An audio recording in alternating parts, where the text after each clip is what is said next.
ในวันที่27มีนาคม2026นี้สหายพลจัตวาสอนไซจัญญาราชหัวหน้ากรมพนักงานกรมใหญ่การเมืองกองทัพพร้อมด้วยคณะได้เกินไหวเยี่ยมยามสุขอยู่ให้กำลังใจและมอบวัตถุปัจจัยจำนวนหนึ่ง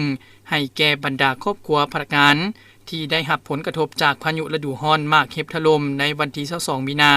ได้เฮ็ดให้หลายครอบครัวที่ขึ้นกับเมืองสีโคตะบองและเมืองนาไซทองนครหลวงเวียงจันทน์ได้รับผลกระทบอย่างหนักโดยเฉพาะแม่นที่อยู่อาศัยทรัพย์สินของพ่อแม่ประชาชนและพนักงานนักรบเฮ็ดให้หลังคาเรือนเสียหายเป็นจำนวนหลายหลัง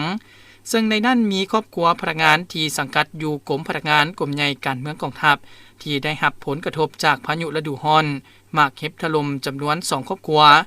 การนำเอาวัตถุปัจจัยมามอบในครั้งนี้เพื่อเป็นการให้กำลังใจให้ครอบครัวที่ได้รับผลกระทบจากพายุดังกล่าวกลับคืนสู่สภาพปกติโดยไว